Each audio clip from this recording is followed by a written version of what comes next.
quantum entanglement.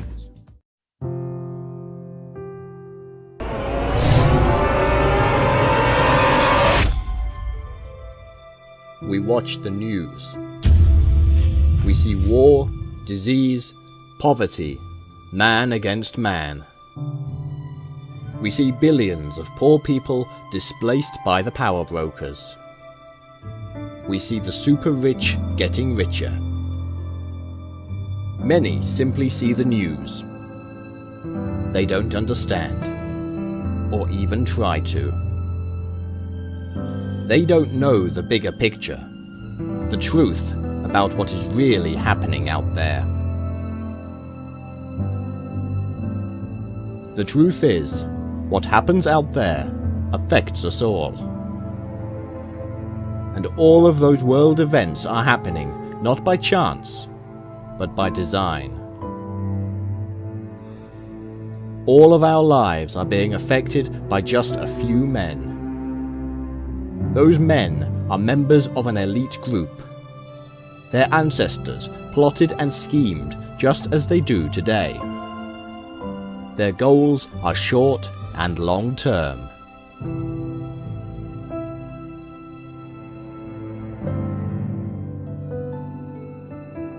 They affect all levels of society.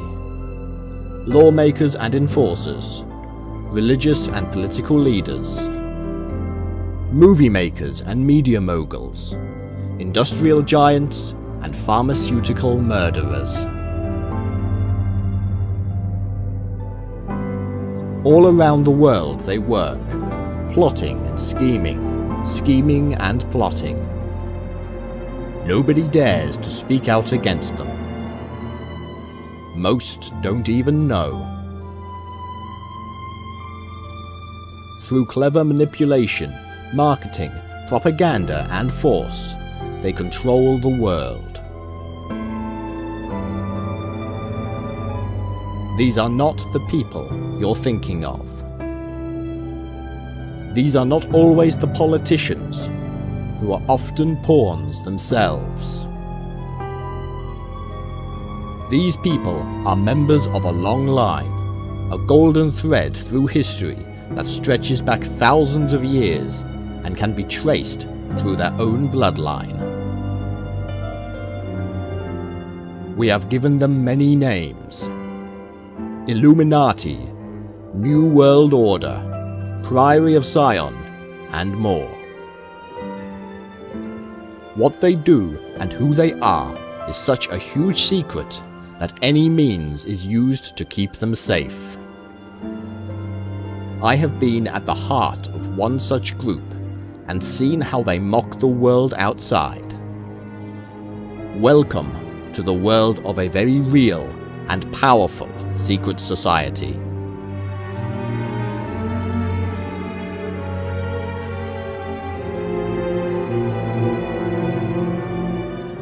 Almost everybody will have heard of the New World Order. But who understands what it really is? It's no great secret. It's been in numerous movies.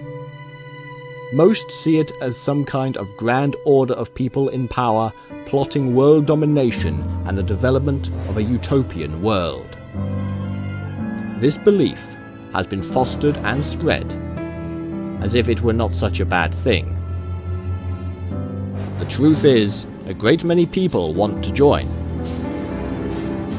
Slowly, over a long period of time, this secretive group will introduce methods to take over the world, to replace sovereign states and governments. Could it really be true that such men conspire with each other across the world and throughout time? The answer is yes, and it is in fact a natural state. All men conspire. From children in the playground to politicians behind the scenes, they all lay plans for their own ends, for survival. Whether political, religious or financial, all elements are controlled. From my own brief sight into this world, I noticed that members of this particular order were from across the spectrum. A princess, a Hollywood star, a judge, a bishop, and an author were just a selection of the high and mighty. And one thing struck me. They all had a bloodline claim to their roles and positions in the group.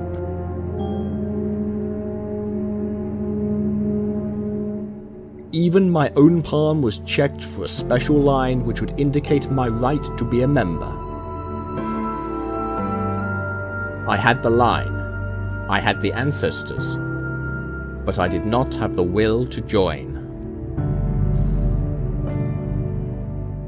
Have you ever wondered why our political leaders always seem to emerge from the same universities? Why those same institutions also give us the leading lights of our military?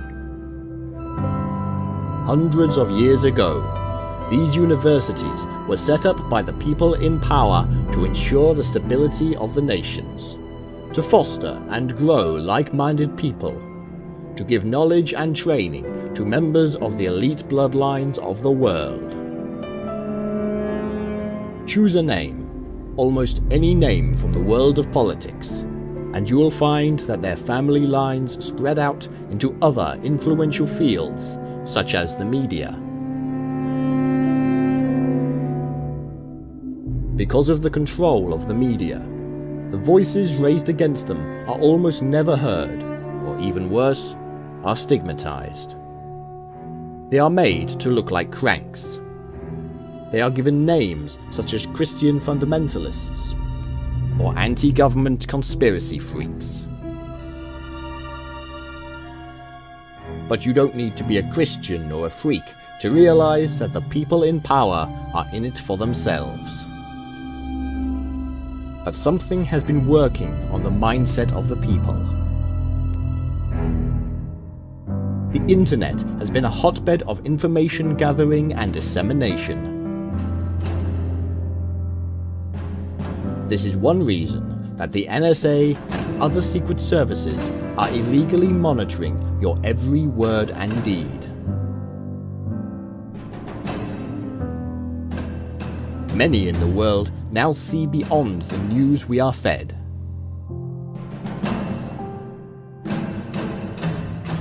They reject the official story about 9/11.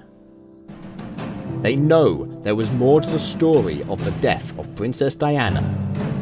They realize that there are massive cover-ups over the misdemeanors of the rich and powerful.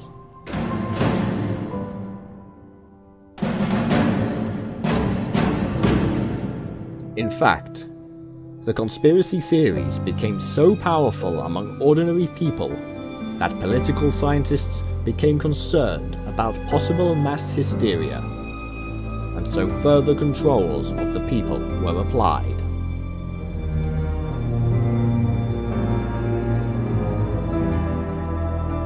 Every level of our lives are now controlled by those in a vast computer that spews out statistics for control.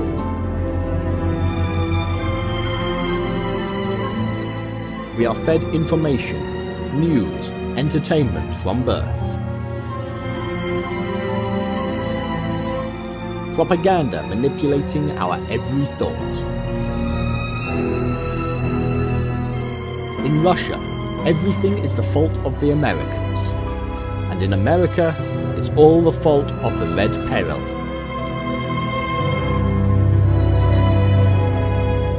False borders, created and marked upon maps by our illustrious leaders, keep us always against our brothers just a few miles away.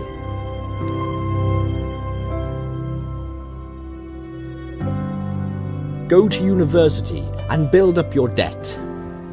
Buy a house and tie yourself into the bank for 25 years. Pay your taxes to get your bins emptied.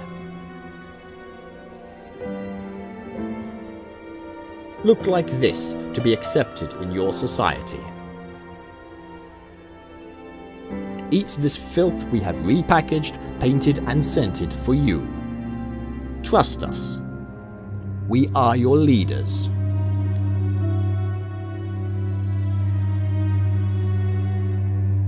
The term New World Order is not something created in the mind of a conspiracy theorist. It is in fact something that has been used by a great many as an idealistic concept of the future of mankind. Woodrow Wilson and Winston Churchill both used it during the last century as a statement that the world was about to enter a new phase.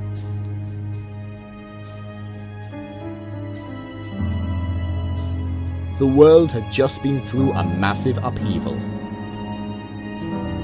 From 1914 to 1945, a grand repositioning of powers was fostered, and we called them World War I and II. In effect, this was a movement of sovereign states. A period when the old, stale empires such as Great Britain were reduced to rubble and rendered bankrupt.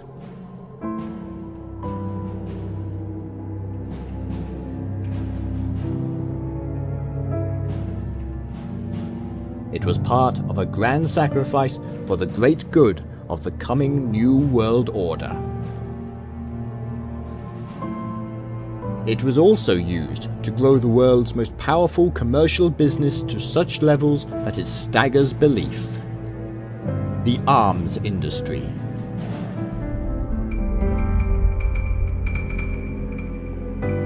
The three biggest arms industries in the world are all in the USA, the very country that came off best following both world wars. Every year, these three companies alone rake in over $100 billion. They employ 500,000 people.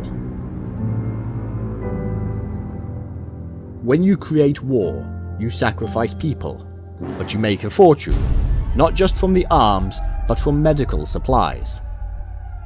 This then feeds the other huge industry on the planet: chemicals.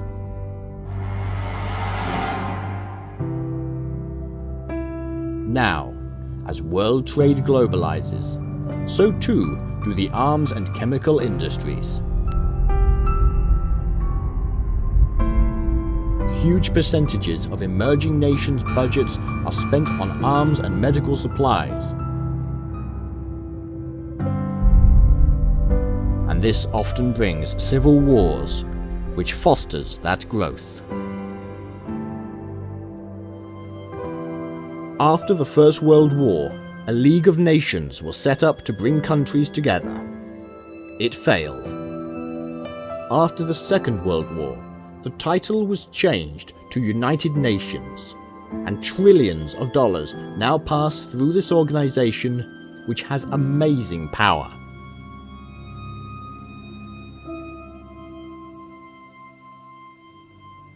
Like a nation itself, it can go to war, raise taxes, and enforce laws. And it can do this at the whim of just a few people. The same people that have always been in power.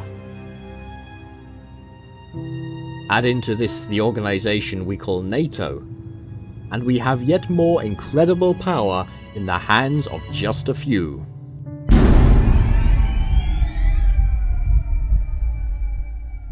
This is conspiring.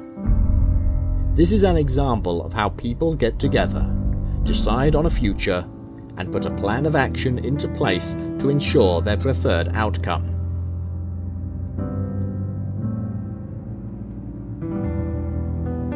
And none of this was done by anybody new.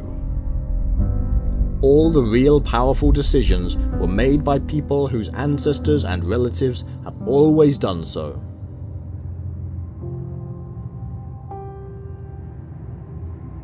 It was reported to us by media controlled by them. Now, years later, the world is controlled by centralized banks, trade organizations, law courts, religious leaders, and more. All of these run through the UN, through the same people.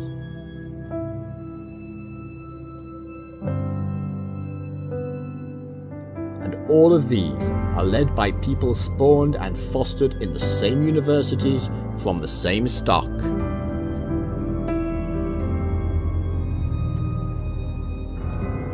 They also maintain a balance of power in favor of the US.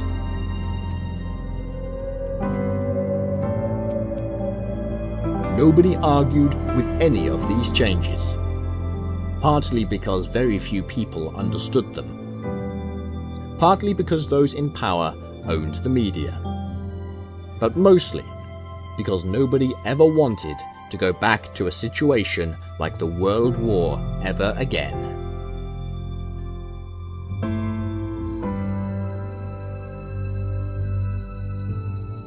So who designed the UN? In truth, it was the ones with real power, the American bankers who had profited immensely from war.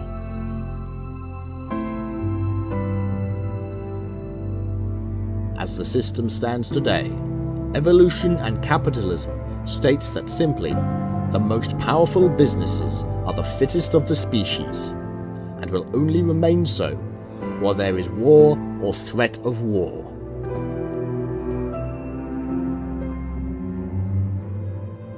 The idea we have been sold, that the UN brings peace to the world, is a farce and a lie.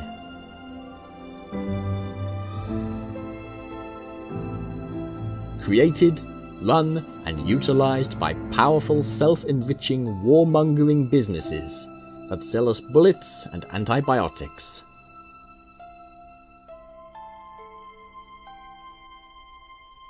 One of the biggest bankers in the world is owned by the infamous Rothschilds, who have been implicated again and again in conspiracies the world over.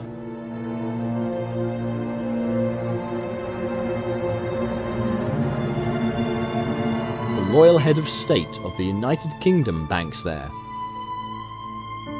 This same royal head also owns stakes in the world's biggest oil company, power companies, uranium mining companies, chemical companies, and retail, amongst others. The Secret Service give a weekly briefing to this head of state, and not to the resident Prime Minister. 500 military advisors in over 30 countries report directly to this person, whose offspring attend the same universities as the power brokers of the world. Grand titles and annual awards are dished out to all those doing a good job for the cause. And almost every order, secret or otherwise, is patronized by them. Pull a thread with the British royal family and you unravel a massive web that reaches around the globe in every industry, in every way. Now, who do we think killed Diana to shut her up? As ever with conspiracy theories, we enter a world of confusion. Out here in the world that only sees small snippets of the truth, all manners of assumptions are made. Almost everybody. Freemasons, Illuminati, and even the Jews. They were the threat of an international communist conspiracy, what they called godless communism. The governments of the West didn't mind too much. The battle against communism was in fact something they wanted to foster. This red menace became a demonized focus. The commies were everywhere, and even the great Charlie Chaplin was accused of conspiring against the good old US of A. The beauty of this whole post-war anti-communism approach was that it actually played right into the hands of the capitalists. The same bankers and oil tycoons that wanted us to earn and spend. Communism was evil, that was out to get us. Fight communism by digging yourself a grave even deeper into the capitalist system. Be a good American and buy more than you need. And yet, even though there is this supposed international hatred between East and West, trade and toy with us like lab rats. All elected politicians are only in power for a short period of time. The real power are those people behind the scenes, the ones who never change, the ones whose family lines can be traced back down that golden thread and into the heart of secret orders and cabals.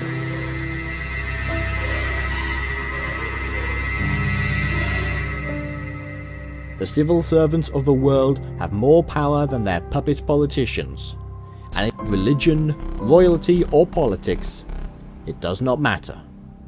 All are methods of control, and all are controlled by an elite few. The puppets of these men with real power mostly have no idea that they are being controlled. Ego is a wonderful tool to manipulate, whether somebody wishes to be a media star or the next president. Words, like songs, are written for them, and they sing along to the merry tune. It was a vision of the coming utopia, now that the Red Menace had gone. Here's what he said. Until now, the world we've known has been a world divided. A world of barbed wire and concrete block, conflict and cold war. Now we can see a new world coming into view. A world in which there is the very real prospect of a new world order. In the words of Winston Churchill, a world order in which the principles of justice and fair play protect the weak against the strong. A world where the United Nations, freed from Cold War stalemate, is poised to fulfill the historic vision of its founders. A world in which freedom and respect for human rights finds a home among all nations. It seemed to many that Bush was ushering in a new phase of the New World Order plot. Many saw it as oversimplified. Many conspiracy theorists were shocked, and Christians thought he was announcing the end times. Most saw it as a shift of power away from the US and other sovereign states to the UN, a new world government with hands across the world and in the pockets of most of us. Throughout the 1990s, more and more information leaked out to the masses. We discovered a secret group meeting of the most powerful people on the planet. Business leaders, billionaires, religious leaders, politicians, powerful civil servants. Regardless of race or creed, they came together at a small hotel in Bilderberg in the Netherlands and became known as the Bilderberg Group. This is the official statement from the group. Founded in 1954, Bilderberg is an annual conference designed to foster dialogue between Europe and North America. Every year, between 120 and 150 political leaders and experts from industry, finance, academia, and the media are invited to take part in the conference. About 2/3 of the participants come from Europe, and the rest from North America. 1/3 from politics and government, and the rest from other fields. The conference is a forum for informal discussions about megatrends and major issues facing the world. The meetings are held under the Chatham House Rule, which states that participants are free to use the information received, but neither the identity nor the affiliation of the speakers, nor of any of the participants, may be revealed.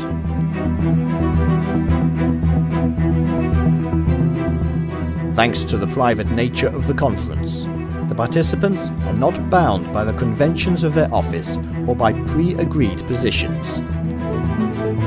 As such, they can take time to listen, reflect, and gather insights.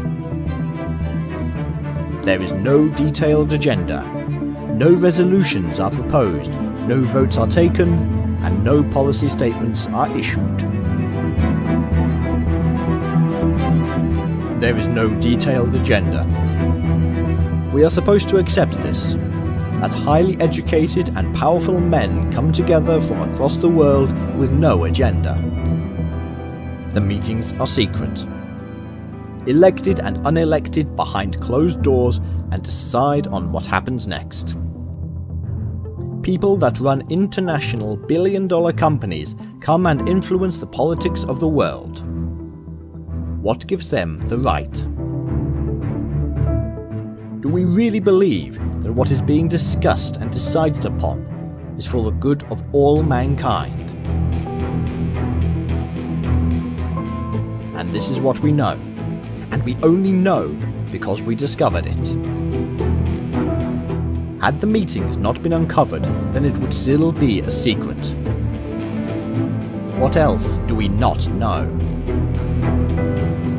Add on to this one simple annual meeting all the other elements pointed at by conspiracy theorists.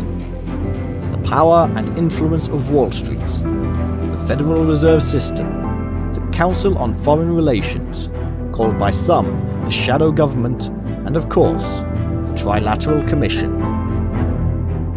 Again, like the Bilderberg Group, the Trilateral Commission is a meeting of powerful minds. Here's what their website says. The Commission was originally created in 1973 to bring together experienced leaders within the private sector to discuss issues of global concern at a time when communication and cooperation between Europe, North America, and Asia were lacking. The Commission has grown since its early days to include members from more countries in these regions, and it continues to find that study and dialogue about the pressing problems facing our planet remain as important today as in 1973. Problems and threats have changed, but their importance has only increased due to the more interconnected and interdependent world in which we now live. Interconnected and interdependent world in which we now live. On the face of it, that's nice, but the reality has not brought us a safer world. Terrorism, war, disease, hunger, genocide, and more are still rife. Divisions between cultures widen and are fostered. And yet, global business sells arms, medical supplies, engineering, and more to all sides. Supplied by the very same people who run and own the multinational companies and governments that also meet secretly behind closed doors.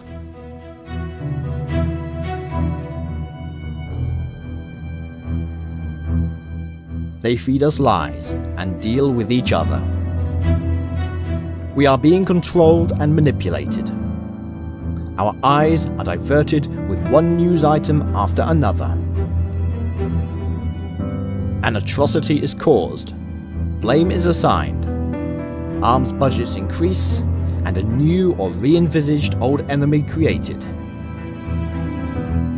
While we point fingers at the Russians, we trade with them. While we point fingers at Islam, we undermine their cultures with covert CIA and Secret Service operations.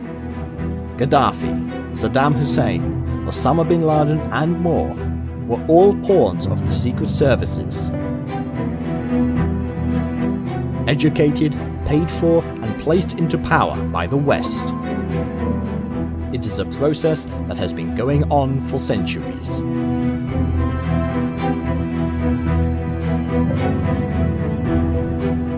useful pawns while the sun shines, and useful pawns in a blame game that fosters arms sales and a deeper, more interconnected set of regulations for the world powers. Bringing closer and closer the New World Government all the time. Today, the internet is full of conspiracy theories. From the Kennedy assassination to 9/11. Just as those in power foster the talk of little green men in the world of UFOlogy, they leave the conspiracy world to its own devices as crank after crank draws conclusions that are then mocked in mass media. A backlash to the Hollywood films created to mock and simplify the world of conspiracy has been in fact to widen the audience. More and more people run off to search out the truth, whatever that is. When the Da Vinci Code was published, the world asked, did Jesus have a child? A blockbuster followed and more people started to question. A fake secret society, first brought to light in another book, was used by Dan Brown as the powerful cabal that covered up and protected the secret. The Priory of Sion had already been shown to have no real basis in reality, and was in fact grown out of the mind of a few egotistical French men. An order that protects a secret bloodline, has links into royalty and church, has powerful political members and great thinkers. In truth, there is such a society, and one that in fact had mostly the same great masters. It was known about by the original authors who were friends with that Grand Master, and who altered the facts slightly in order not to upset them. They exist to this day. They do have royal patronage, political members, movie stars and more. They meet at an extremely grand location in Cambridge that I have visited with them. Their ceremonies hark back in time to a medieval age, with robes and swords and arcane phrases. And they do seek out the child of Jesus in the hope of fulfilling a grand design. During my time with these people, I had to pinch myself, because it was like being in a Hollywood movie. A turn of the head, and I was introduced to some extremely famous people. And yet, I could not find the will within me to join in, to be part of the secret world, and so I parted company.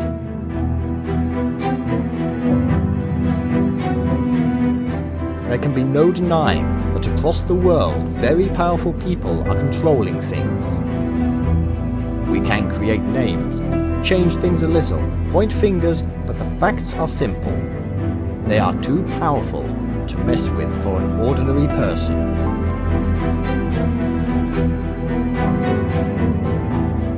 Black Ops, ancient martial religious orders with power in the UN. MK Ultra cover-ups of medical testing on citizens. CIA intrigue, assassinations, and so much more prove beyond all doubt that the world is not as we perceive.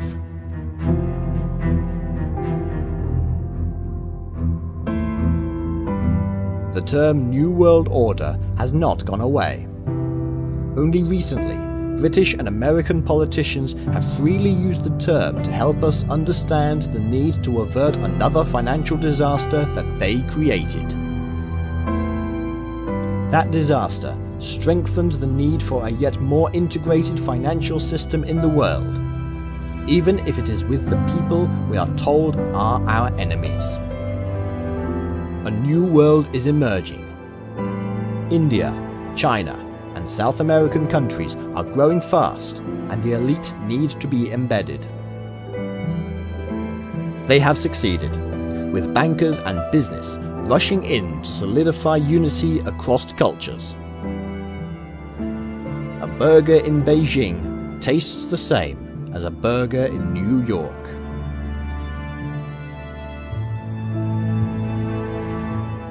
The word is now out. The world knows something is happening behind the scenes. More and more people are aware. More and more questions are asked of the so-called independent news we are fed. When a plane goes missing or is shot down, the people ask, who really did that?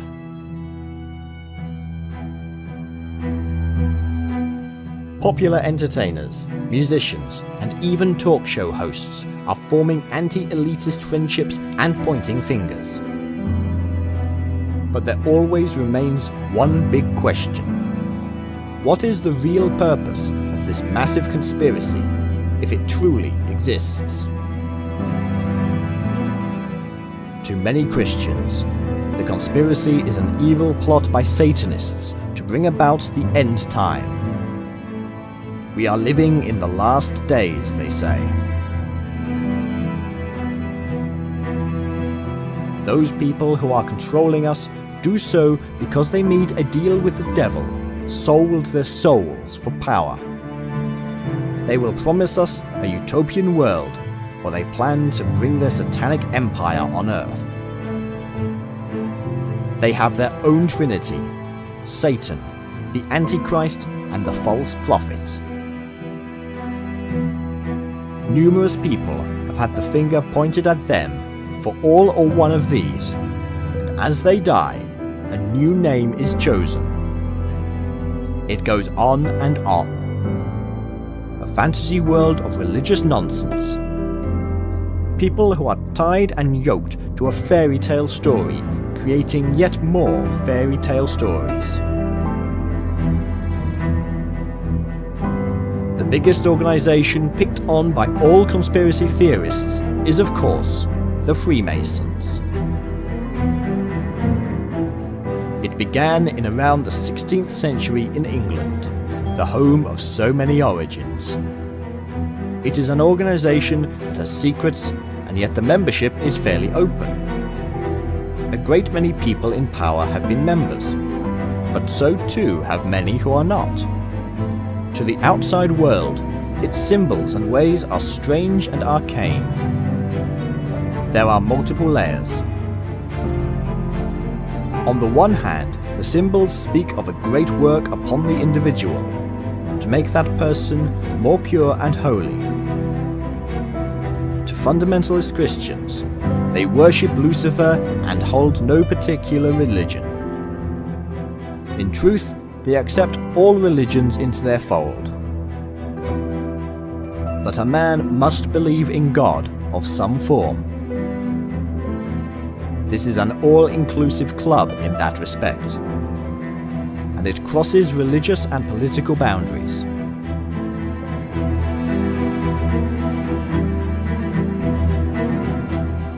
No wonder that people have pointed at it as the origin of the grand cabal that rules the world. The original accusations that the Freemasons covertly brought about revolutions in many countries is in truth a fact.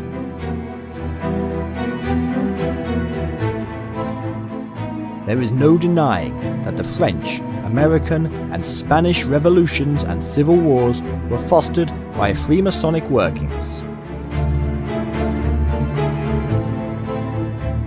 This in turn fostered anti-Freemasonry, especially in the USA. It is postulated that their ideals of bringing a new Jerusalem upon the world made them include their own symbolism in the ground plans of the cities in the US. Washington, D.C. is awash with Masonic symbolism. And yet, any group of people with symbols use them and spread them. It does not mean that they are running the world. In general, the Masons do a lot of work. Yes, they conspire with each other, as all men do. Yes, they have placed their mark forcefully upon history. But they also do a lot of charitable work and the vast majority of them are ordinary people looking for a home and self-improvement. It is a society that mirrors evolution, the strongest of the species working together for survival. They claim they promote rationalism in a world of irrationalists. They claim there is no real power in those occult symbols, and that they use them for purposes of tradition and self-growth.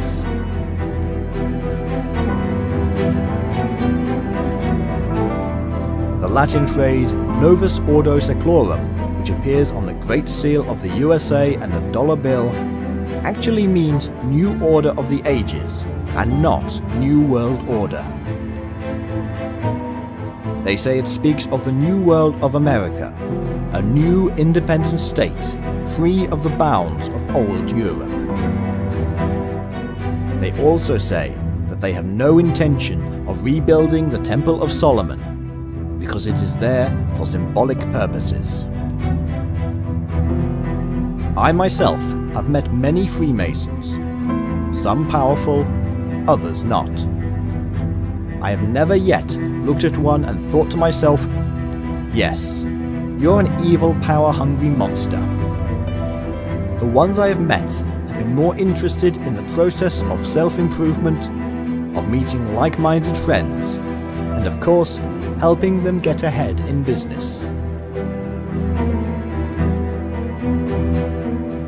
It is such a vast organization that almost anything you want to throw at them will find a home. Accuse them of political intrigue and you will find it, because a great many politicians are members. But this is not the secret cabal we are seeking. This is a club of men used for many purposes, and like any other institution, it is used occasionally by those in real power. The same can be said of a political party, religious group, or trade union.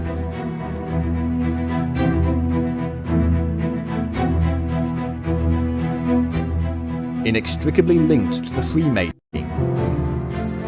this is a club of men used for many purposes, and like any other institution, it is used occasionally by those in real power. The same can be said of a political party, religious group, or trade union.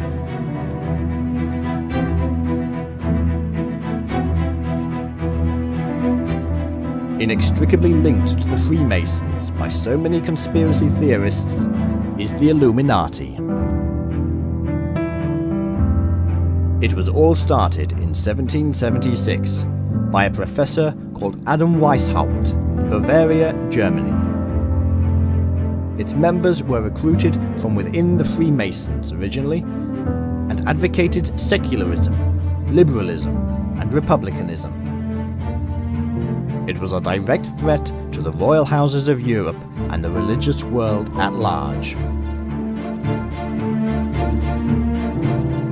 As such a threat, and because of its growth, the secret agents of Charles Theodore, the Elector of Bavaria, infiltrated the organization.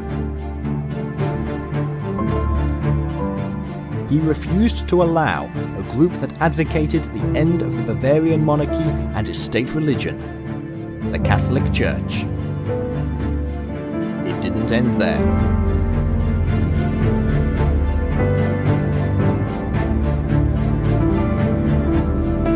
Even after the suppression and supposed dissolution of the Illuminati, it was claimed that they had continued and gone underground.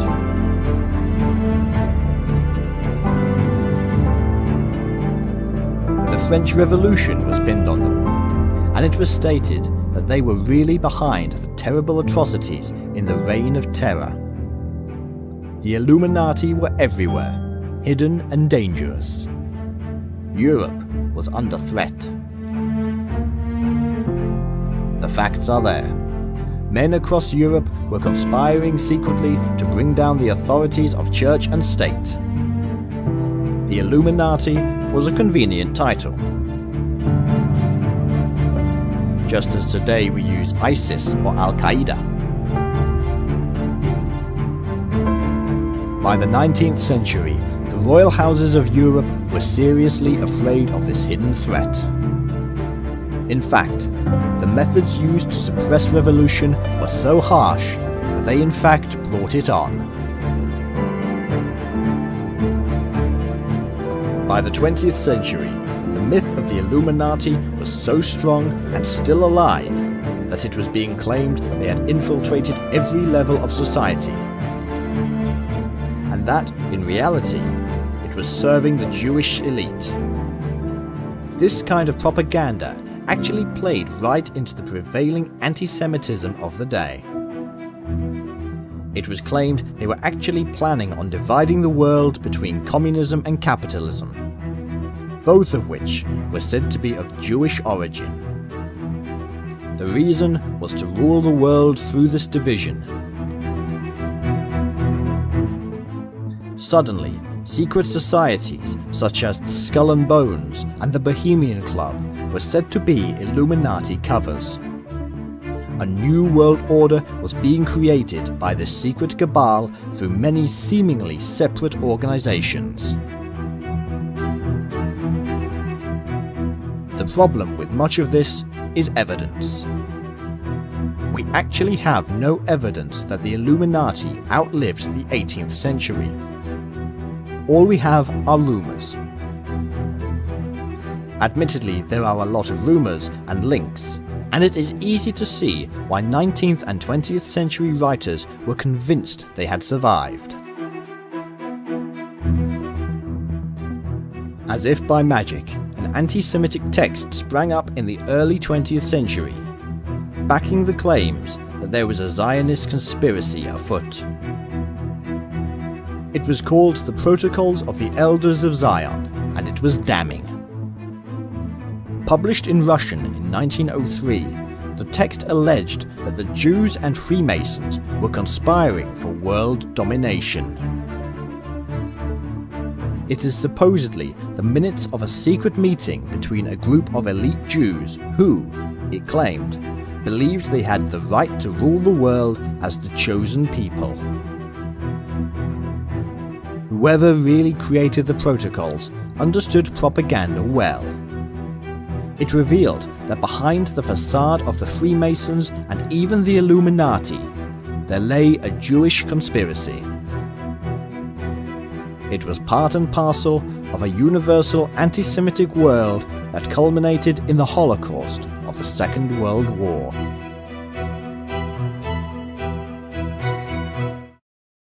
The protocols have been proven beyond doubt to be fake, and were in fact created by the secret police of the Russian Empire before the bloody revolutions. Unfortunately, it hasn't stopped the conspiracy theorists using it again and again as evidence. In fact, Christian fundamentalists have stated that it is a fulfillment of the Book of Revelation and proof that an anti-Christian conspiracy is in place in order to bring about a new world order. The very real power is in fact still in the hands of the elite, regardless of religion. The fact that some cultures occasionally merge with this elite is simply because they do. It is not the religion that is behind the power, it is the people. Over time, they simply adapt and manipulate, but remain. In 1917, they created the Council on Foreign Relations in the USA. The story goes that Woodrow Wilson asked a group of New York academics for opinions on foreign policy. The idea was to bring together scholars from a US and British background and to find diplomatic ways of ensuring peace. Many of these were from a secretive organisation set up by a powerful British politician called Cecil Rhodes. It was called the Round Table from the stories of King Arthur, the king who was given the right to rule by God himself. What in fact happened was the creation of a very powerful and unelected body of financiers, manufacturers, and international lawyers, all put together by the US Secretary of State, Elihu Root. Later, this same group created the Trilateral Commission, inspired by the banker David Rockefeller, himself the chairman of the Council on Foreign Relations. The web was growing, and to the outside world it all appeared separate. This is how the process goes. Create many organizations. Place leaders who are part of the cause, and nobody is any wiser. The world is asked to fund it, and decisions on world politics are then made by people neither you nor I have voted for. The Trilateral Commission was to foster closer relations between the US, Europe, and Japan, unifying decisions. In truth, all of these organizations are run by the same old guard. It is the power base that has been in place for centuries. International bankers and businesses, owned by the same old people influencing our so-called democracies.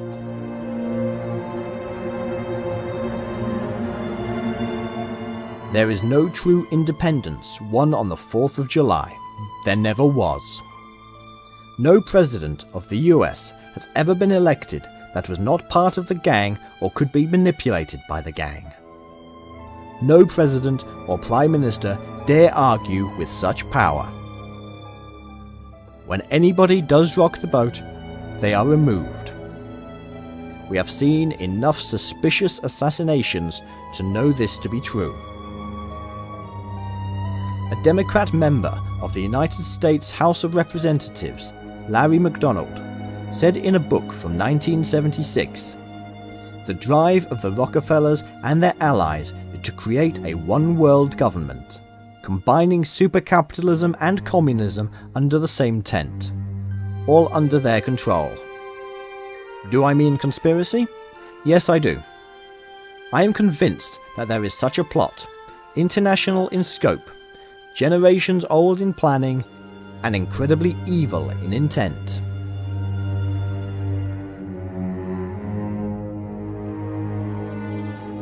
There is little doubt that men in power wish to remain in power, that they will do whatever they can to grow in strength. Along the way, they gather around them others of like mind. Over the centuries, that power is passed on, not to an elected representative of the people, but to others within the family or fold. Would you build an empire and not pass it to your offspring?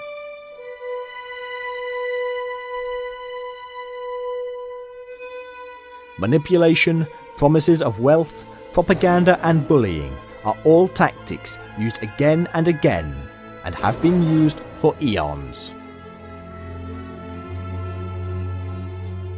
Just because those people deny or ridicule accusations of conspiracy does not make the conspiracy any less true. The Council on Foreign Relations is an imperial hierarchy, a group of unelected people who lead us. They have been shaping American and European policy for decades in union with other similar organizations such as the Bilderberg Group. In 1940, the science fiction writer H.G. Wells wrote a book called The New World Order in which he discussed the open conspiracy. He said, "Countless people will hate the New World Order, be rendered unhappy by the frustration of their passions and ambitions through its advent, and will die protesting against it.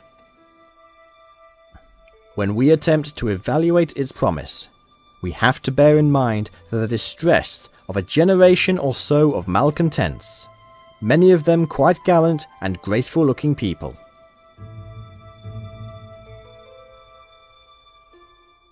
Wells was himself an advisor to the United Nations. He knew what was going on and even fought for it. His popular fiction, The Time Machine, is an insight into the reality he could not openly speak of. A future world divided between them and us. A world of people controlled, who have lost their voice and spirit.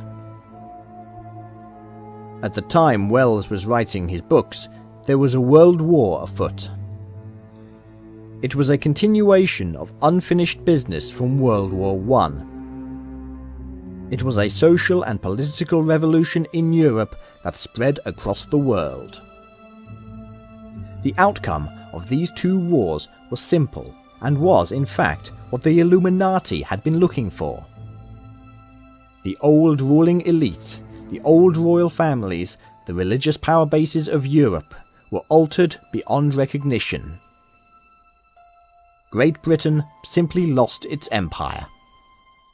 Everything changed, and power shifted to the New World. New groups were set up, or old groups altered in shape and function. Very few of them elected. Jobs were created for the boys, and the world suddenly divided east and west. A new spurt of growth occurred in arms around the world. Trillions of dollars made on the back of fear. Before the war, the same bankers and businessmen that set up many of the new groups were in fact helping to foster and pay for a man called Adolf Hitler and his band of brothers to come to power. Hitler wanted to wash away the old Reich and bring in a new world order. He had promise, but he was also expendable. After the war, a great many of the Nazis and their knowledge were taken away to the New World and used secretly for yet more power games.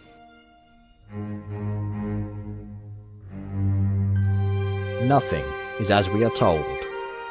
Almost everything we read or see on the television screens is manipulated or bent. Eventually, the majority end up believing in what they are being fed and begin feeding it to others. It is a simple process, used by the Nazis themselves. Repeat a message again and again. Ridicule anybody who disagrees.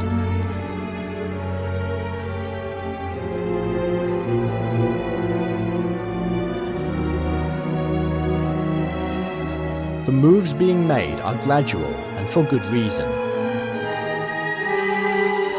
If China, with its huge population, were to open up to Western ideas overnight, there would be chaos and revolution. It has to move slowly, build up the economy through trade and internal investment. It has to come into balance with the West, rather than being exposed to it and cause massive jealousy and resentment. In some ways, regardless of our opinions of the Chinese government, they are saving lives by working this way. Revolution has always caused massive bloodshed. The same is true of the West in many respects. We simply cannot place a one-world government into power overnight. Too many nationalistic sentiments would cause international outrage. It has to be done slowly. And we must not forget that there are those groups in the world who see the corruption of the Western way and are fighting against it. This has yet to be met with force and propaganda, and this takes time, and is a useful tool to raise yet more arms revenue. The gradual nature of the New World Order is easy to map. From the 1800s, new international groups have been fostered to meet behind the scenes and grow the beast. A fraternity of brothers, crossing borders and religious barriers, meeting behind the scenes and making deals. By the 20th century, we were creating a League of Nations, an International Monetary Fund, a United Nations, a World Bank, a World Health Organization, a European Union, World Trade Organization, African Union, and the Union of South American Nations.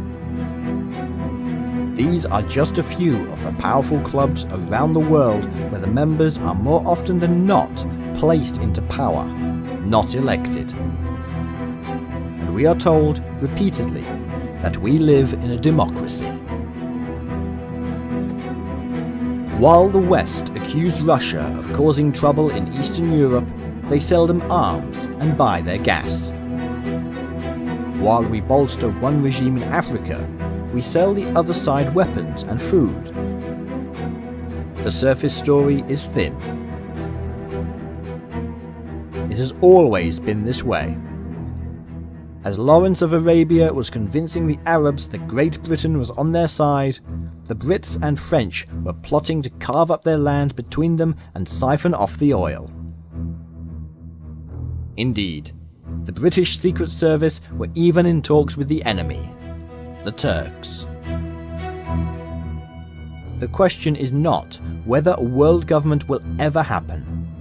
The question is not even when. The question is, why are we not fully aware that it already exists? The answer is smoke and mirrors. Distractions are everywhere. While the major Secret Service organizations of the globe are busy collecting data on our every word and deed, the governments are passing legislation empowering them to do so. Because of the perceived threat of terrorism, a threat they created through their actions and have utilized again and again. Israel and Palestine are in such a mess because of the British and French messing around in other people's territories. It is not a Jewish holy land and never was. But it was convenient. Massive distractions are everywhere. We're so bombarded with them now that we hardly know what's happening in our own lives, let alone being able to see the child of the New World Order has grown into a fully formed and functioning organization. The banks, the media, the politicians, industry, religion, and royalty are all members of this New World Order, and they all meet regularly at the highest level to decide on the next move. Thousands of intelligent men and women then run around with small parts of the bigger picture and make it happen. Eventually, the lies become reality, and we, the people, do the master's bidding. With all the modern technology that now surrounds us and entraps us, with all the science and evolutionary evidence, with satellites out in space and visions of subatomic particles crashing into each other, we ought to have arrived at a place where the yoke of mystery and religion no longer held us under its spell. And yet, billions of people still believe in God, ghosts, and life after death. Our ruling elite, the ones behind the scenes, the ones who are currently holding the golden thread of time woven by their ancestors, are no different. How do I know this? During my time with the Order in the UK, I was amazed to discover that at the very heart and right at the very top was the belief that the thing they called God holds sway. That it was of paramount importance to everything they did. That their power was given to them by this deity, and that it was their solemn duty to follow through as their ancestors had done. This is no joke. This is very real. These people are not ordinary Freemasons, although some of them were also Freemasons. These people were not ordinary members of the public. These were powerful people, and they believed in divine authority, especially as it was given to them. Each one of them could trace a line of descent back in time to prove their uniqueness. Each one was born into the role. They took it very seriously. I only saw a small glimmer of the light that is the world of the secret society. How blinding must it be should we ever reach its pinnacle? We hear names such as the Cathars, Templars, Rosicrucians, Freemasons, Illuminati, Kabbalists, and more. These are fleeting names, branches of one esoteric tree. But pull hard enough on any one of them, and you begin to unearth the roots, and they run very, very deep and spread throughout the world.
In the shadows of other dimensions, there lies a nefarious force waging war upon humans from the space between spaces for millennia.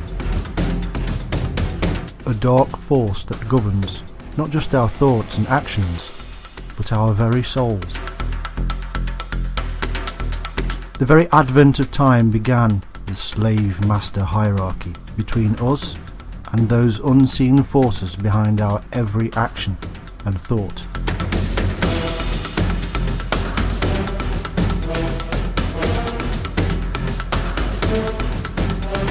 They built and created rules and systems of thought, created kingdoms and spawned religions used to rule the masses from afar by controlling the ebb and flow of space and time on an epic level.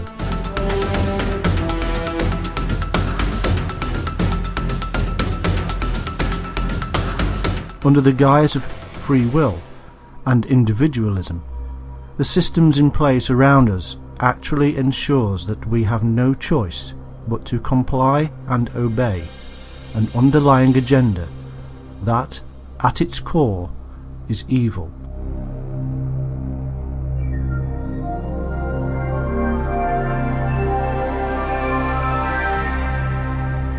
Put in place by beings that feed and are nurtured by the control they maintain over planet Earth.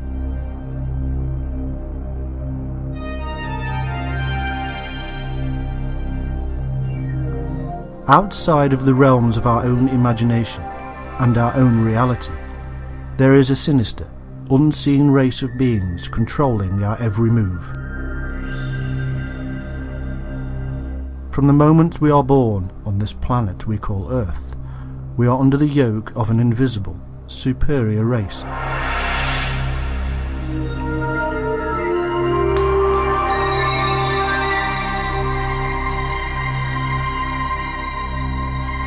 Occasionally mankind has had visions of them and sensed their presence.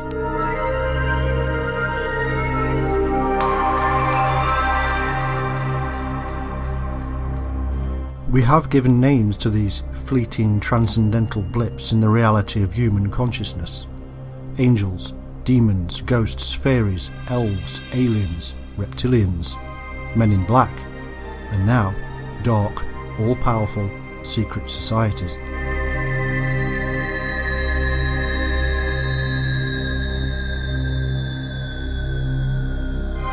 From the earliest texts we have proof that mankind was concerned with the presence, invasion and control of our own species by extraterrestrial beings.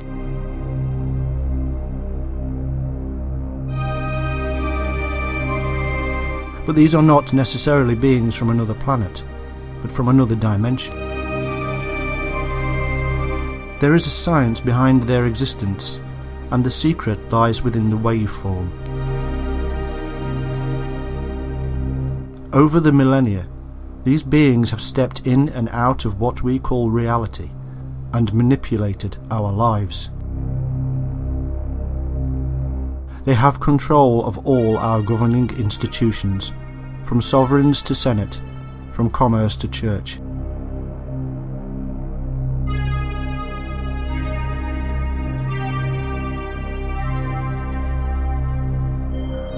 They have fed us a series of lies, and we have gorged upon them.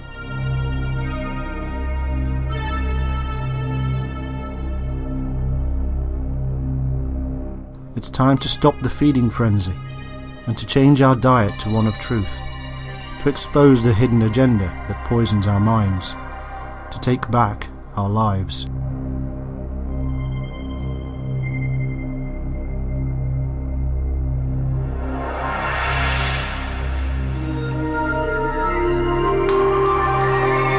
You may believe there is a grand conspiracy in the world to control mankind, created by secret human groups.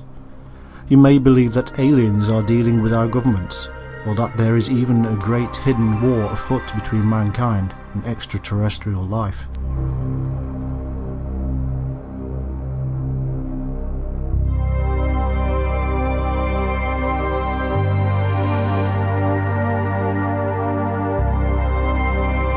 You may be awaiting a great disclosure of the truth, a day when our leaders come clean.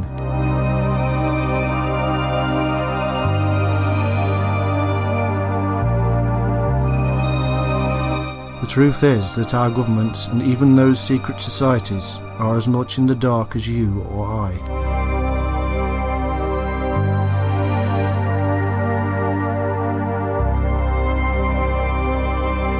The truth is that hidden from our conscious lives, there is a darkness from another realm that forces us into a life of repetitive cycles and keeps us locked away.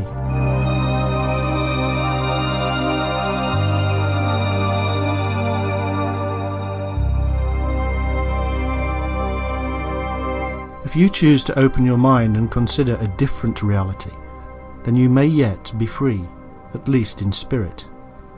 This is the story of how mankind has, for thousands of years, been subjugated, oppressed and controlled by beings from another realm.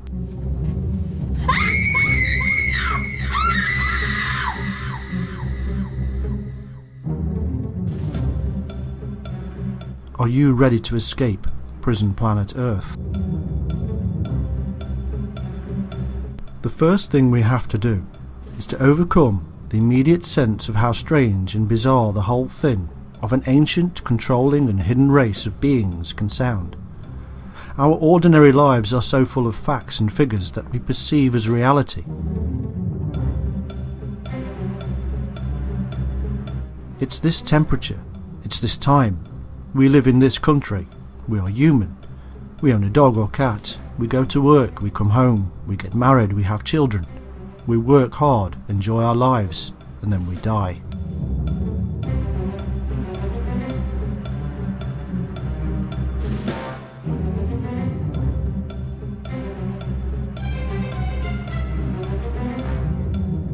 As sociable creatures, we are always interested in the lives of others, and so we watch, learn, interact.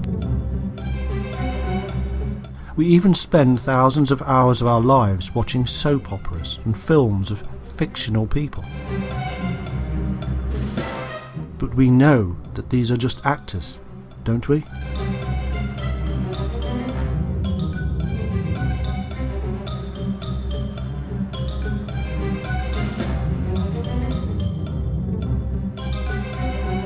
Psychologists have proven that all humans lie.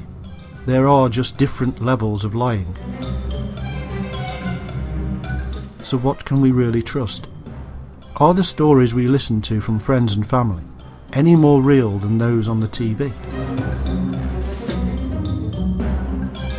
Billions of people listen to others talk about God, spirits, ghosts, and more.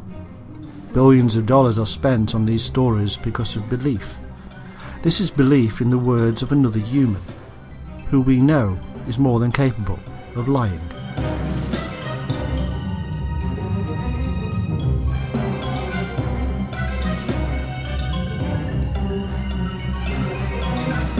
Hitler once said, that if you repeat a lie often enough, eventually the people will believe it. He was right.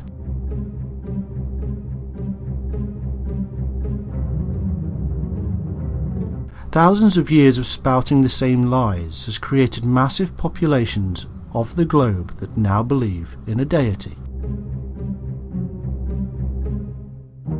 And yet, if we actually take a look at the very first texts from all religions, we actually discover that our ancestors were talking about beings that came from another place, another dimension.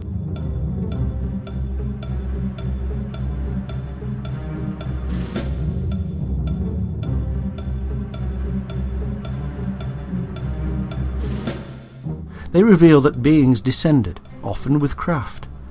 They then took control of humanity, formed the first civilizations, taught us how to grow crops, science, languages, and more.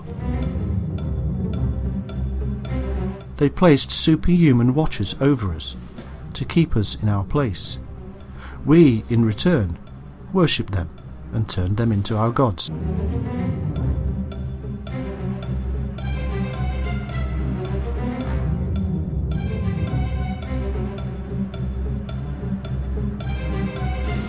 The stories tell us how they had superhuman powers. They could fly and change shape. They had incredible weapons of light, chariots that flew through the sky, and they lived for very long periods of time.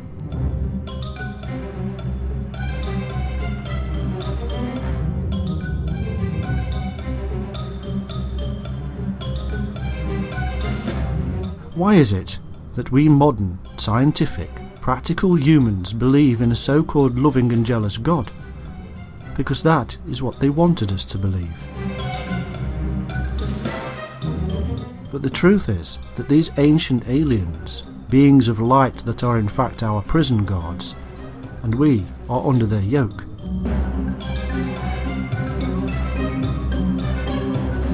Archaeology and history reveal that the times before these beings arrived, humans lived a peaceful existence. We lived off the land. We ate berries and root crops. We followed the herds and were in tune with nature and its rhythms.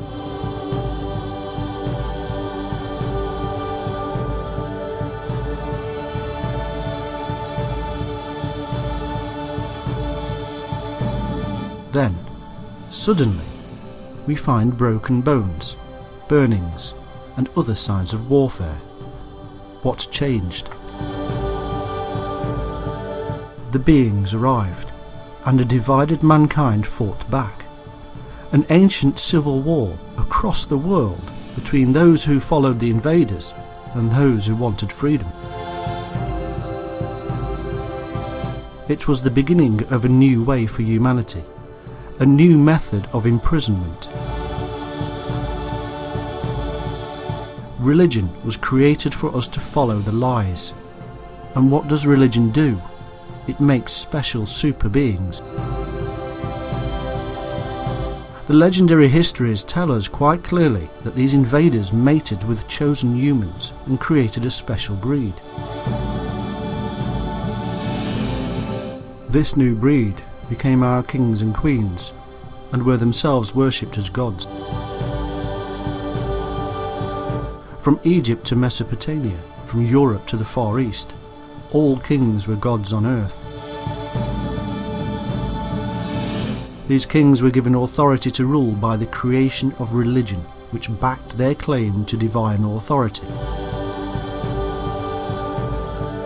The only real authority these alien hybrids had was the superior power over mankind. The ability to beat, control, and manipulate our minds into submission. And now, thousands of years later, we are still under the spell.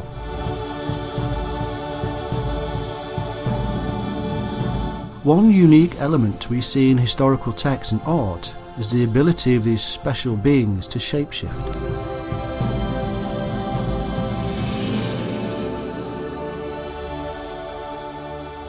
Many texts even tell of how abhorrent they were to look upon. Snake-like reptilian elements are at the forefront of descriptions. Today, many call them reptiloids, saurians, or even draconians. It is nothing new.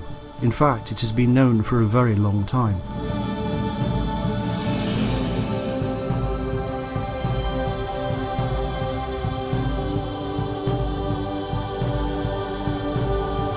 The earliest forms of worship are all serpentine. In every country across the globe, in every single religion, in every myth, no matter how separated by time, the worship of the serpent is of paramount importance.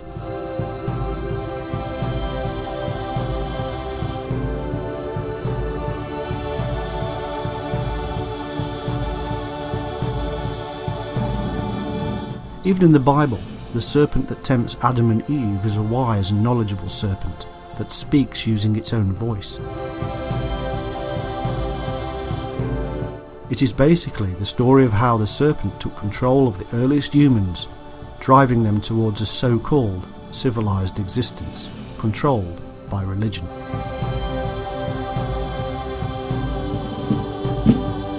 Using human nature against itself. And yet, history also tells us that we often rebelled against the machine.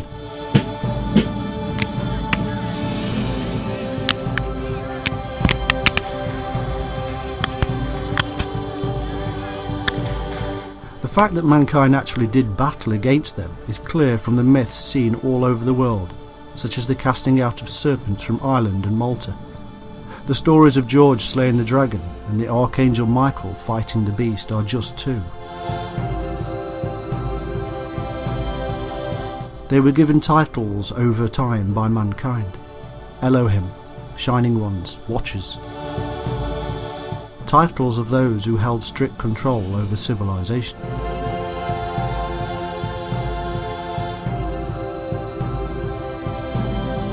Much of this myth of the Watchers is found to be within the tales of wars and mergings of people across the Middle East between Canaanites, Egyptians, Sumerians, and even Asian civilizations. But the underlying current is a belief in the Shining Ones as leaders, with Watchers doing their bidding, evolving eventually into our myths of God with his angelic beings.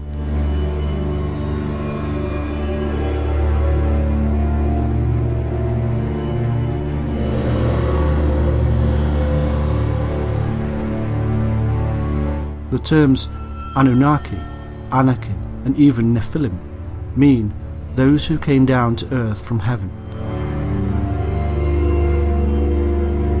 Heaven is not something in the sky, it is another place, somewhere special that humans cannot go to while in our physical form. The only way we could actually go to heaven, we are told, was in death, which is simply to live and serve out our time under the bidding of the masters, or to go into an altered state of consciousness.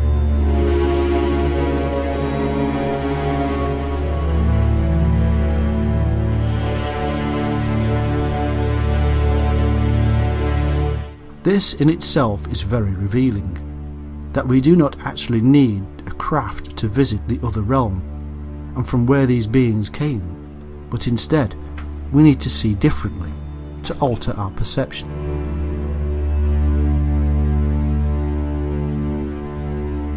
What we see as reality, the physical world around us, may indeed, as many scientists are theorizing, be a lie.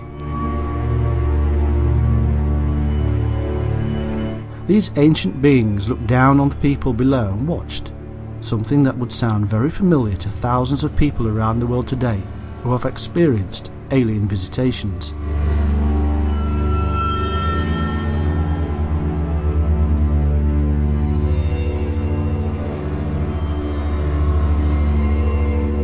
These experiences are altered states of consciousness. They are seeing reality differently. Just like an animal sees a different part of the light spectrum to us, so by altering our own perceptions, we can view a different realm, a realm of the Watchers.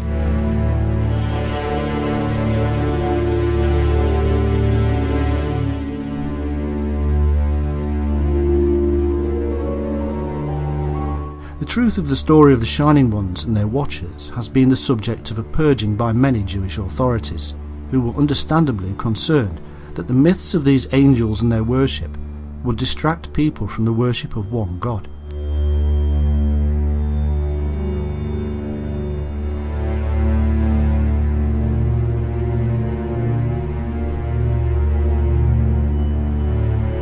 To this end, the Book of Enoch and the Book of Jubilees were stricken from the accepted list and are now known as Apocrypha. What we do know, though, is that these Watchers continued in what has been described as the underground stream and were called egregores. They bred with humanity and melted away. Very soon, massive secret societies emerged that fostered the original teachings of the Shining Ones. Today, these secret societies, controlled by this hybrid race, are in complete control of the world.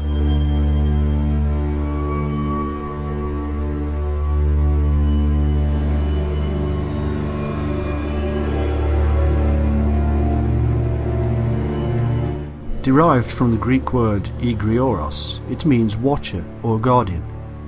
The office of a watcher is to protect from outside pressures a region or ethnic group assigned to its care. The region is always measured off from another posing a threat of some sort. A given group of persons is tied to a certain area of jurisdiction. Here we meet the riddle of the founding of cities and states. What is more, both the ancient Romans and quite clearly the Chinese have recognized the existence of guardian spirits set over cities.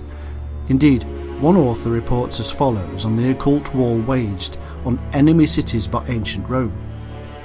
The Romans, when besieging a city, made a habit of carefully inquiring the name of the city and of its guardian spirit. When they knew these, they would summon the guardian spirit of the city and its inhabitants and conquer it.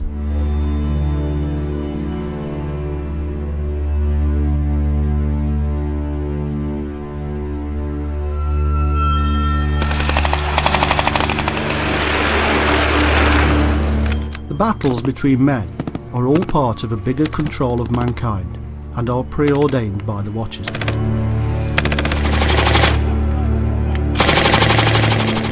Egregor is Greek and means to rouse from sleep, to be excited by passion, to be awake, or to watch.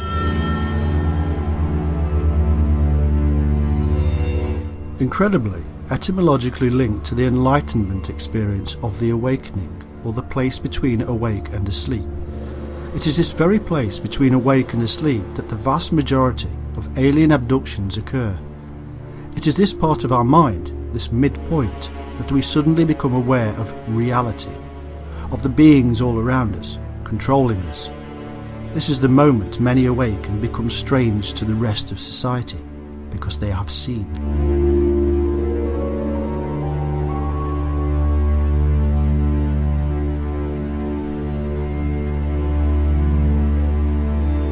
Eliphas Levi, a 19th century magician and mystic, whose eyes were opened, speaks of these egregores on numerous occasions, and even links them to the giants or watchers spoken of in the Book of Enoch, saying that they take shape and have appeared in the guise of giants. These are the egregores of the Book of Enoch, termed the celestial watchers or egregores by the ancients.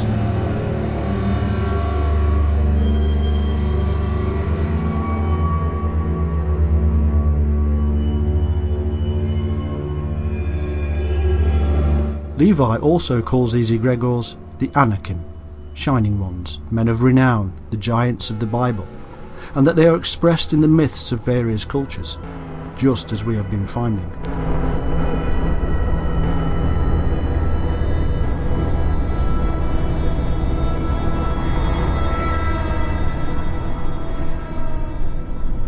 It therefore appears that Levi knew of these egregores or watchers from the recently translated and widely available Book of Enoch.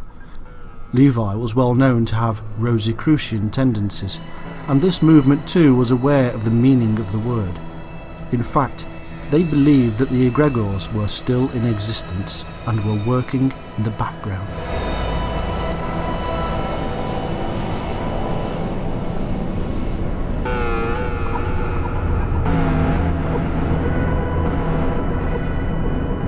Amazingly, the infamous book, the Necronomicon, tells us about a fabulous city of Irem. Irem of the Pillars is part of Arabian magical lore and was built by the Jinn, or angels, and were also watchtowers, the towers of the watchers.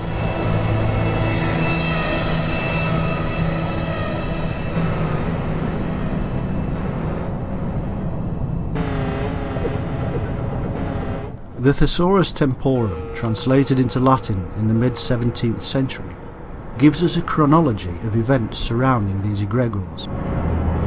They descended, and by 1487 BC they had taken Enoch to paradise due to the descent of the fallen watchers.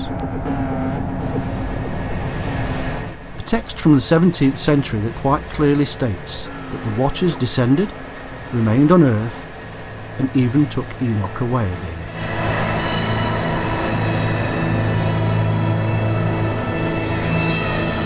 It seems then that the extremely ancient concept and story of the Shining Ones was still very much alive and being propagated secretly by the mystics of the last few hundred years.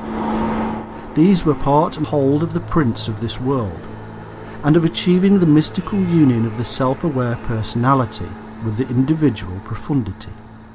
Its members strive to have access to mastery by reuniting with the kingdom at the centre, propitious with the descent of the Paraclete sent by Christ, in addition to the assistance rendered by the attachment on the side of the initiator with the egregor, protector of the secret chain.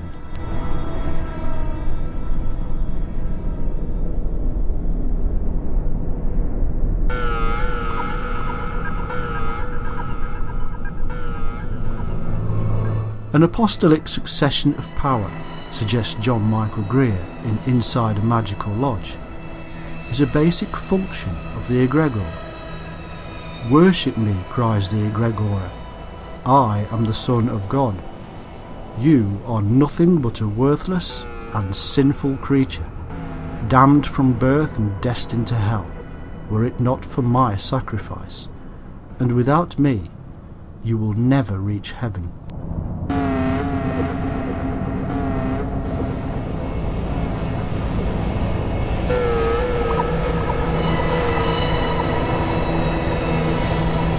The egregor is a group spirit that serves to remind the initiate of his or her goals.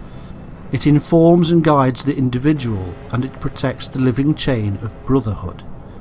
The living chain of brotherhood is entered into when a Setian performs a rite of their own creation intended to protect and enhance the temple of Set. The egregor protects the brotherhood by letting them know their enemies are there. A symbolic representation of the egregor is used to maintain a link to the Prince of Darkness.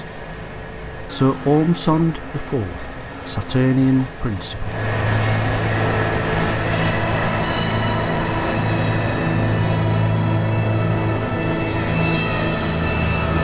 The message here is quite simple.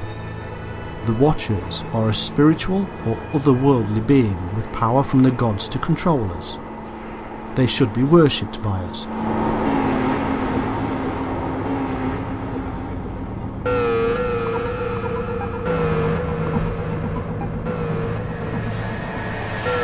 In modern terms, beings from an alternate reality, a different phase of reality, have put themselves above us, created religions for us to join and worship within, and formed highly secretive cabals to foster their control.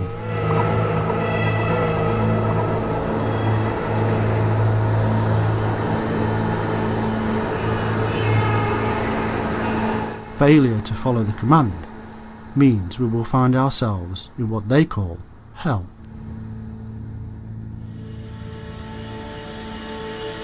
Today we have watchers. Thousands of people have witnessed them. Hundreds come into direct contact with them. There are comic books, games, and even movies all about them. We know them as the Men in Black.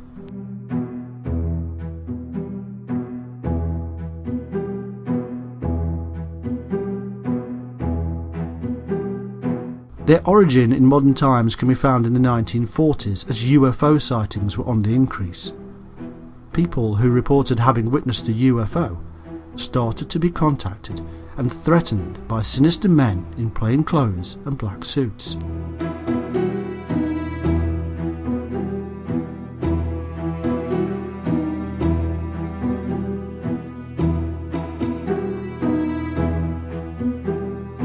Over the years, very few facts have emerged about them. They are thought to work for secretive government departments, and yet they are seen across the world. They have strange superhuman powers. They come and go as they please, appearing and disappearing like ghosts. They are referred to by some as demonic beings. They have strange features and dark skin. They shapeshift.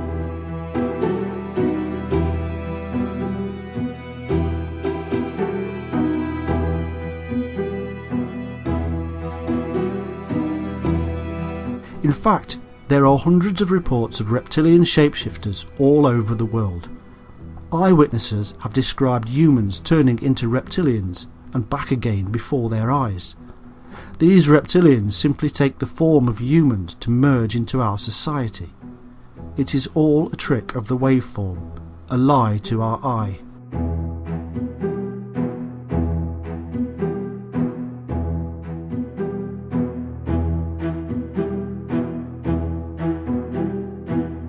Sometimes humans perceive the world a little differently, and the true waveform is revealed.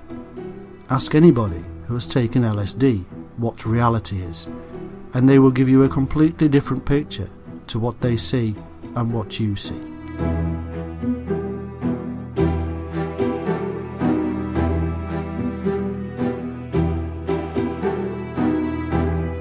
It is not as bizarre as it may sound. It is science at play. Change the colour of your light bulb to red and you will see a completely different room. It will reveal things you did not see before.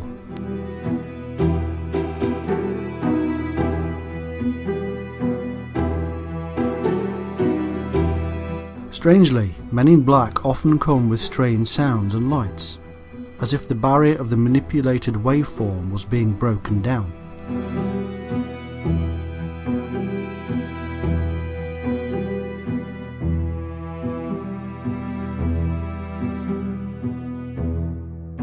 Over the thousands of years between the invasion of these watchers or reptilians, they have not taken power of our governments, religions and secret societies. They created them.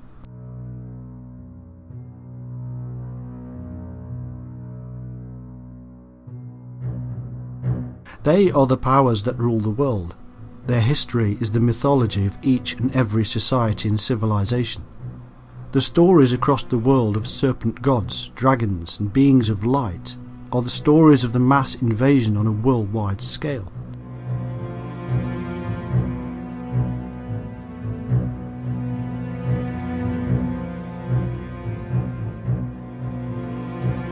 The creation of civilizations everywhere comes hand in hand with the stories of the arrival of beings from another world.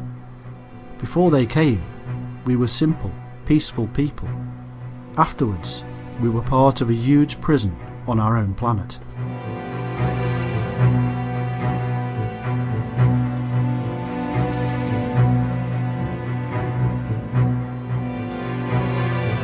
It is said that in ancient times we called aliens angels because we did not know what they were.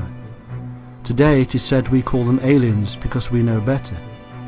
There is in fact no difference between them. Aliens and angels are the same thing.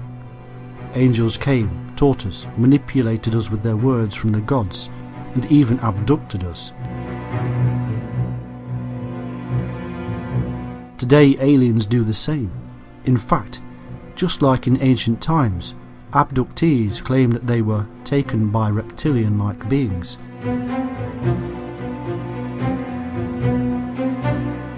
One of the earliest modern reports is from Nebraska in 1967 of a police officer who claimed he was taken on board a UFO by reptilian humanoids wearing a winged serpent motif.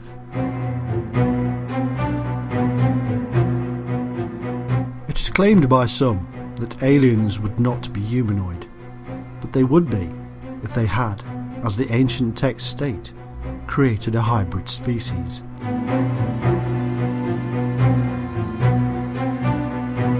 The fact is that humans have been abducted for thousands of years, ever since the arrival of the reptilians. There are copious texts reporting these events, and some of the most famous are the actual characters from our religions: Moses, Abraham, Muhammad, Jesus. All of these and more all had close encounters with what we today would call aliens.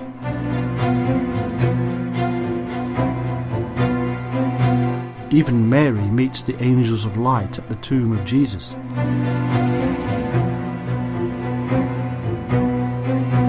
There are also thousands of artifacts left behind by our ancestors. These depict the actual aliens themselves and their shape-shifting nature. From rock paintings that are tens of thousands of years old to carvings and statues of later civilizations.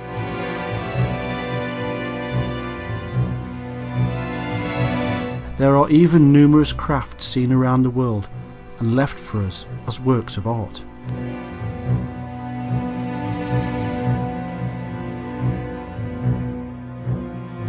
Strange faces, strange craft, humanoids with elongated serpent-like eyes, spacesuits, spaceships, depictions of planets with rings that could not have been known, weapons. There are huge gaps in our history that simply cannot be explained in any other way. How suddenly an agrarian society discovers the knowledge to become a world-leading civilization with the ability to build massive superstructures that point to specific locations in the sky. This is just one example. There are more, and they are all over the world.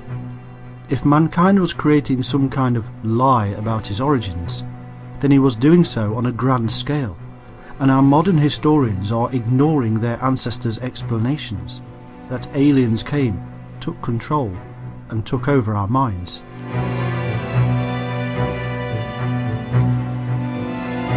The fact is this: ancient artifacts across the world reveal non-human intelligent creatures at the hands of machines and weapons and superior to the ordinary human beings below them.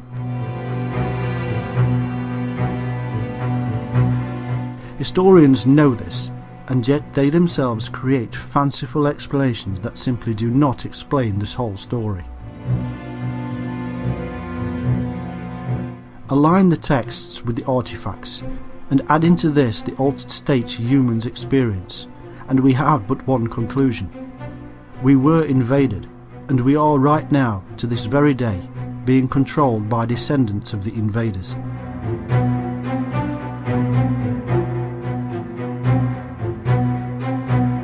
We are under the yoke of a hybrid species of alien beings who rule the world. The whole picture is not taken into account at all. There is absolutely no explanation why cultures separated by thousands of miles and thousands of years all come up with the same cultural origins of extraterrestrial, superhuman beings that all look and act the same.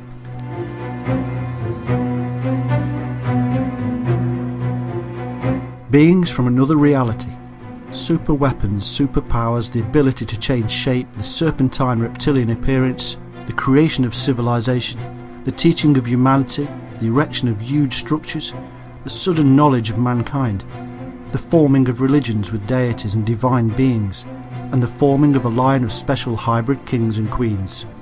All of this is factual and worldwide. It is in every single culture and country, and it all supposedly happened separately.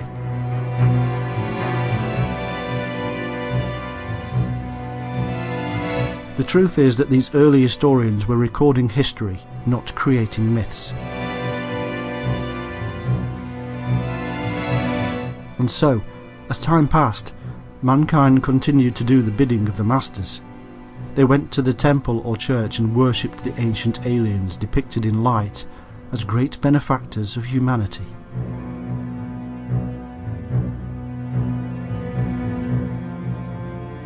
Ever wondered why the God of the Bible sometimes appears too human?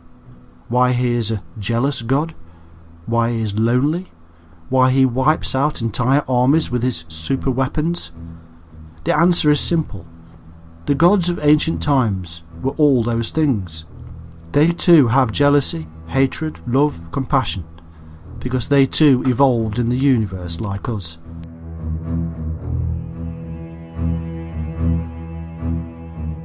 But they are the fittest of the species, and we are not. We are the prisoners, and they are the guards.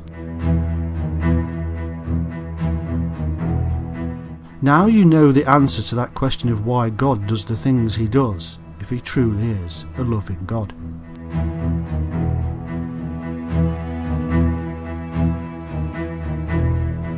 As the years passed and the hybrid species ruled the lands, things changed. Civilizations grew, and one state battled another. Why, we cannot truly say, but the same families were always behind the decisions on both sides. Maybe it was some kind of sport, playing with humanity, having a laugh. Who can say? Any explanation for warfare with fellow human beings is insane. And yet, the world is a big stage, and in order to achieve the long-term goal of the secret cabal that sits behind the scenes, things must move at a certain pace. The goal is simple and straightforward. It is obvious from all the recorded history we have. It is to create a single, one-world government that rules without question.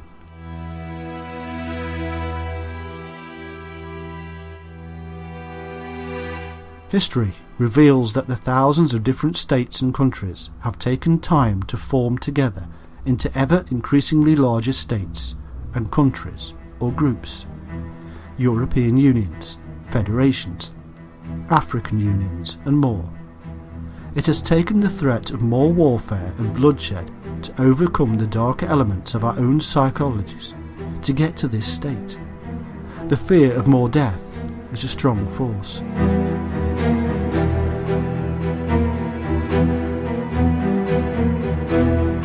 But it has not always been warfare that has worked. After each and every financial crash, humans have come together and insisted on stronger bonds and more union.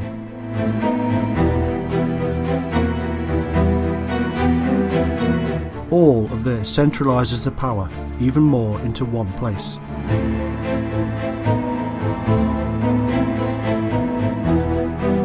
The results of just two methods of control are the formation of a one-world army under the United Nations to carry out the will of the secretive elite, and a World Bank to control the finances of the same.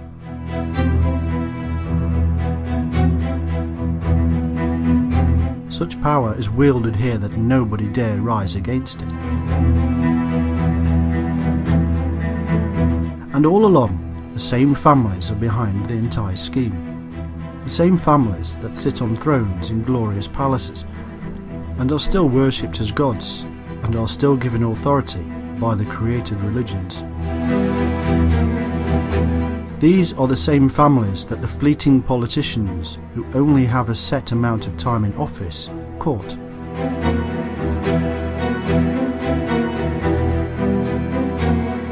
The Queen of England and the Commonwealth is just one example. Her bloodline can be traced back thousands of years to the very original times of the Watchers and Shining Ones.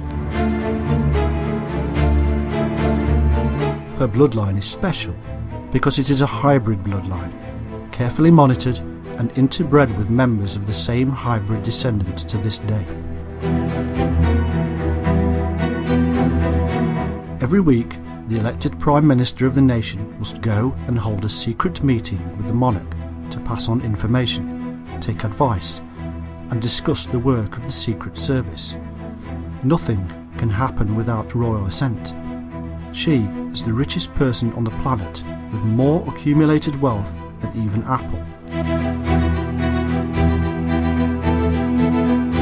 Her power stretches around the world and is linked by blood to the majority of royals in Europe and elsewhere. The government of the United Kingdom, Australia, Canada and others are her governments. She has authority to rule as the divine leader because God says so through her church, which she heads.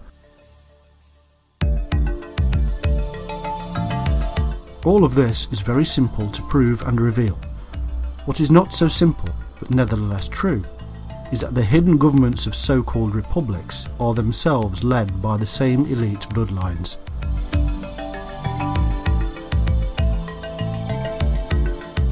Presidents come and go as heads of state, being elected and deselected. Royalty passes on authority to their own offspring. However, presidents and leaders of republics only ever get elected when they have been chosen by the secret cabal. They are bribed and blackmailed to do as they are told. Anybody steps out of line and they are removed, one way or another.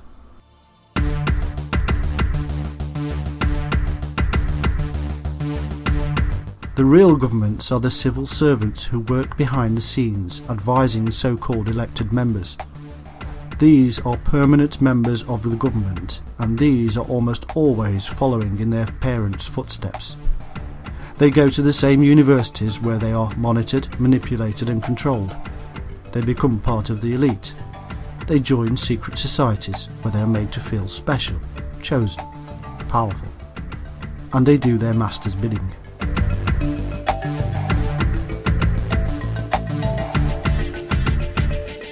This is how the hybrid men behind the scenes control the world. And it is not just in government. The same bloodlines are also found in religions and in commerce. Take a look at the secret meetings such as the Bilderberg meeting. Powerful individuals coming together from across the world to decide on the future of the world. They come from government, commerce, religion, science and royalty. Who chooses? Who decides on what is to be discussed? Why, each year, are there people that actually become world leaders years later? Because it is all part of the massively powerful secret cabal that runs the world. You may not believe they can hold such power, that you elect your government, but the facts are simple. All of the media which influences your decisions is owned by the same people. The same people own both sides of the political world, whether red or blue. They select their future leaders while still at university. They grow them, manipulate them. They then decide what they need to happen and who needs to be in power at any one time, and manipulate the media to convince us.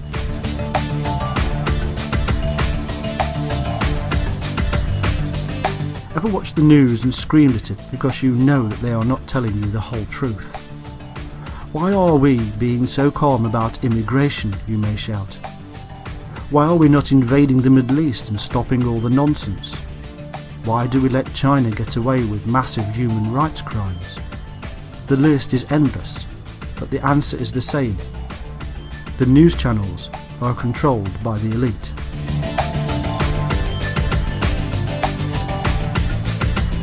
We are watching nothing but permanent propaganda. It permeates everything. News, soap operas, films, magazines, music and the internet. All is controlled.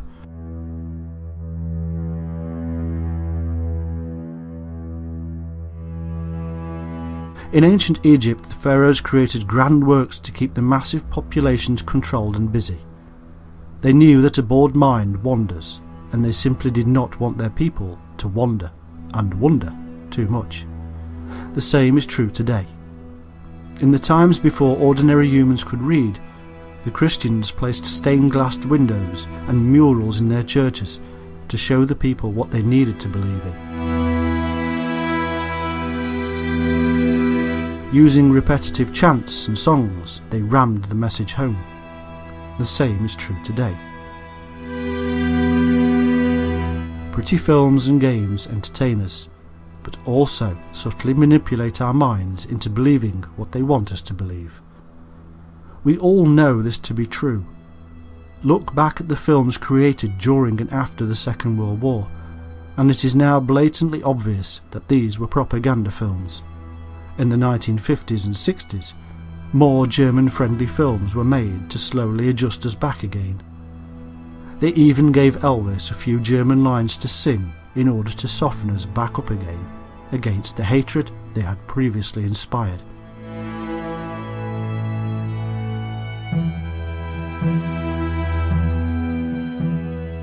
All along, you and I are blinded by the marketing and propaganda. It used to be that we were told what to believe, or we'd be hung and then go to hell. Now they threaten us with financial crises or terrorism that they create, foster and build.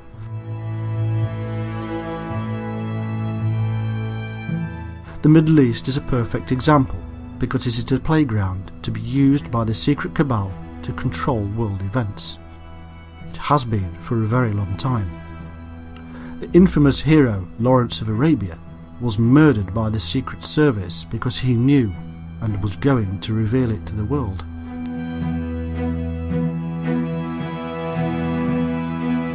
As things stand, the secret services of the West have been undermining the power structure of the Middle East for some time. They claim the moral high ground because they claim to have a thing called democracy. And yet, the leaders they have been toppling are the leaders they previously put into power.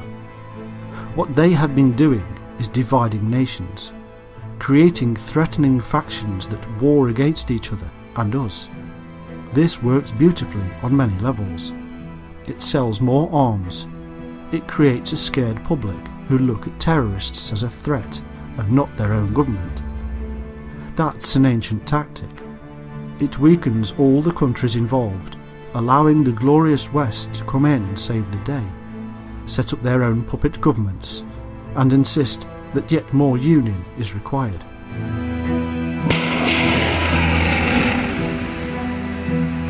The Middle East has been one of those sticking points in the grand scheme. It has refused to unite because of religious and cultural divisions. Europe, Africa, America, Australasia and even the East have all been coming together, forming unions and joining the World Trade Organization, UN, and other one world governing bodies. Middle East has been getting too cocky and needed smashing apart to rebuild. This has been done again and again throughout history. The First World War was a prime example of how a continent was ripped apart and then glued back together again in a different form.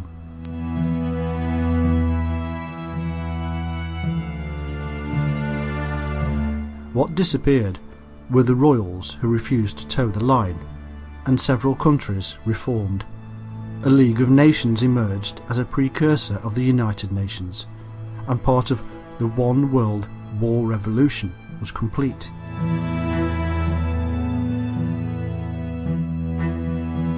They did the same thing again a few years later, and smashed apart several other empires that needed to be brought into line. Any nation that gets too strange, or appears to do so, is smashed, one way or another.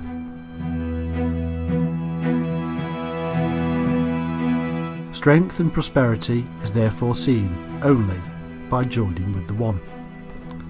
The Middle Eastern crisis, as it stands, is part of the process of bringing them into line. The collateral damage of millions of lives is not an issue the cabal have ever concerned themselves with. Loving gods indeed.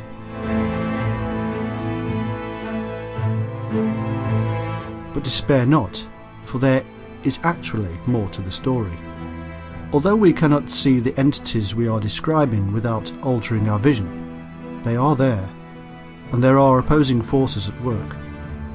We see everything around us because of a very small part of the wave spectrum. We call it light, but there are many kinds of light, and we only see a slither.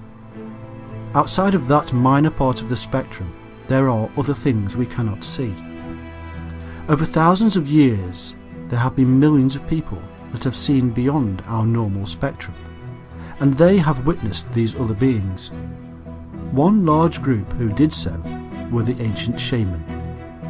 Through the use of drugs and mind-altering techniques, they witnessed the beings all around them, and they left records for us.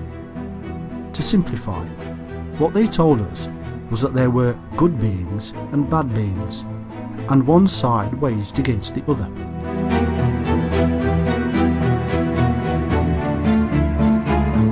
Today, there are many mediums who claim the same thing. However, our ancestors told us precisely what had happened. The Shining Ones came down. They set up the Watchers to control humans and foster civilization. But some of these Watchers didn't like what they were doing, and actually fell in love with humans and mated with them. The Shining Ones declared war on these Watchers and tried to wipe them out. The bad hybrid species. They caused a global flood.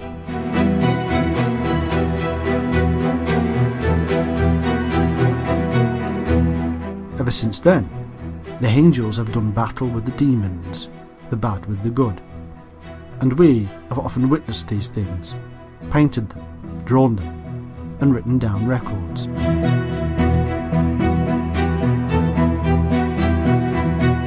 These are records left behind by people such as Enoch, and remarkably, the same things spoken of thousands of years ago are still being witnessed today.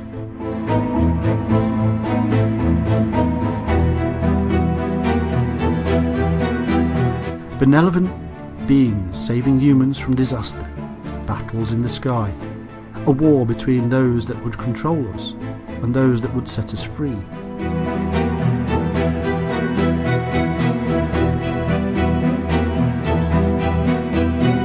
The reason we don't see all these things and find crashed craft or dead bodies everywhere is simple. Your mobile phone signal is yours. The person next to you can also talk on their phone at the same time. The conversations do not cross or get mixed up. One does not hear the other, and yet they coexist. The same is true here.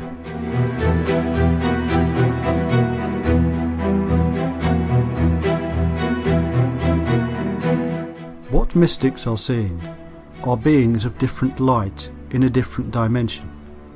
What people who are in the hypnagogic state, or between waking and sleeping, are seeing is another world, existing in the same place, in space and time as our own.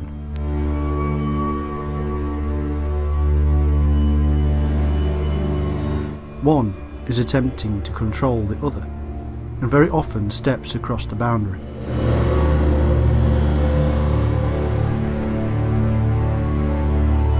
Beings from that other place actually crossed over to our dimension thousands of years ago and took control. They have been manipulating us ever since through their hybrid children.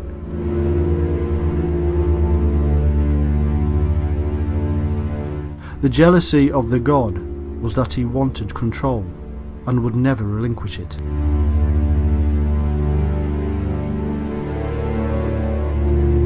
But there are angels of light that fight back, and the whole myth has become so mixed up now that it is confusing.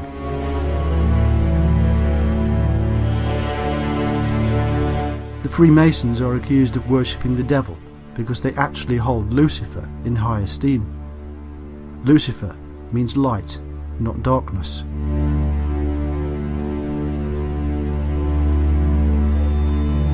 Things, as Salvador Dali once said, are not always what they seem.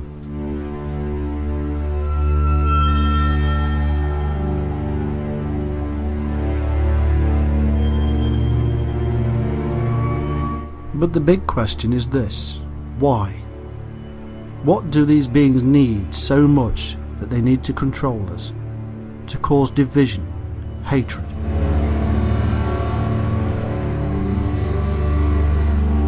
The answer comes in another question. What feeds wave? There can be no life without a wave form. It is life.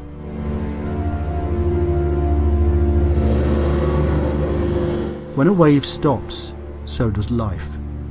But it must be fed. It must have energy. To get a light bulb to glow, to emit its light waveform, it must be energized. It has to be fed. Over billions of years, life on planet Earth evolved out of chaos.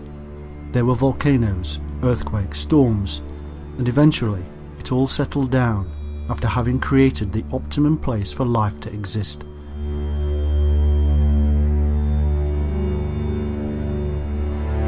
Millions of years later, here we are, but alongside of us, something else evolved, something we cannot see with our ordinary eyes. As beings of light and parts of a spectrum we cannot see, it did not have the capacity to eat physical food, to feed its own light bulb from plants and animals. Instead, it evolved needing energy.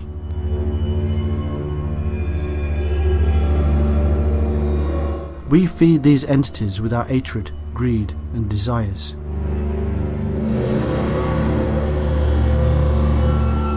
Without war, they starve. In peace, they perish.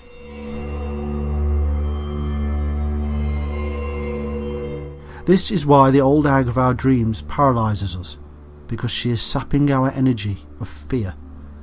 This is why alien abductees cannot move, because they are having the life force of the wave extracted.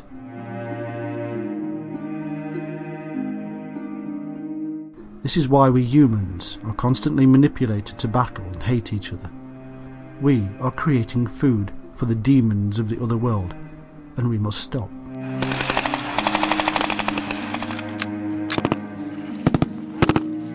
We must stop now playing the game they want us to play, and seek peace with each other regardless of the reasons.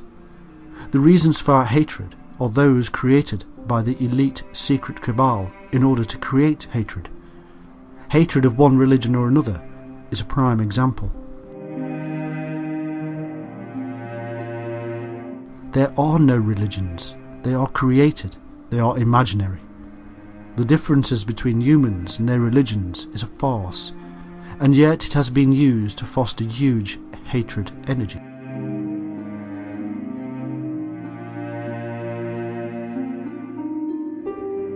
Often conspiracy theorists want to fight the system, to break the power of the elite, but the answer to the problem is more subtle than simply feeding back into the system of hatred. The answer is not being part of the system.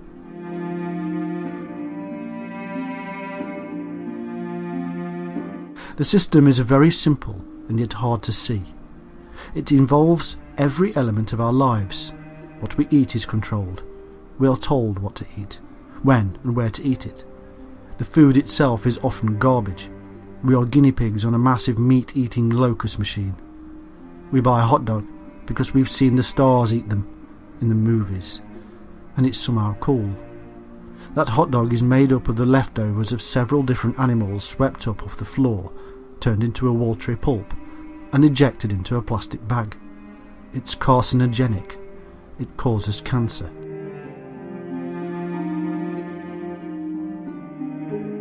It has been proven to increase cancer. We pour chemicals all over it that taste nice and wash it down with a chemical cancer-inducing soda. It is not natural. And that is the answer here. If it is not natural, then it is not good.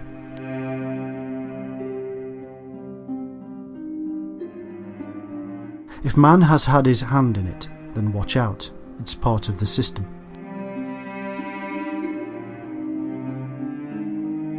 This same premise can be rolled out to the rest of our lives with drugs, clothing, housing, finance, everything.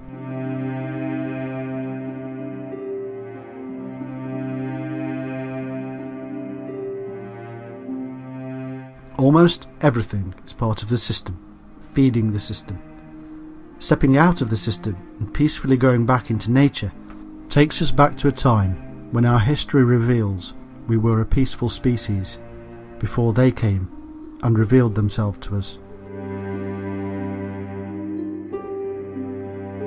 Before war began, before we started eating meat, before we became jealous of others and hatred set in, before we were controlled and were one with the nature around us.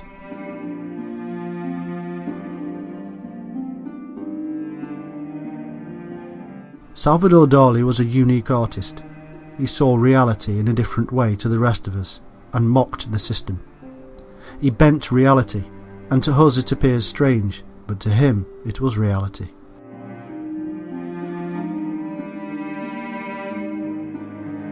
My reality is different to yours.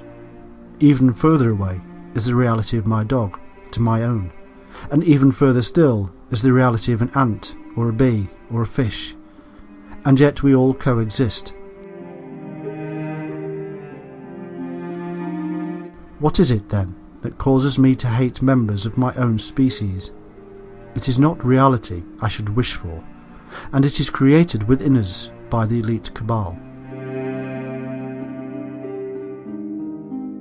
Let's step out of their system and do the right thing and stop believing the reality that is heaped upon us by men and women that wish to feed darkness. Let's open our minds to a different reality to the one we see on the TV screen. To the one where lion can lay down with a lamb. To one of pure balance.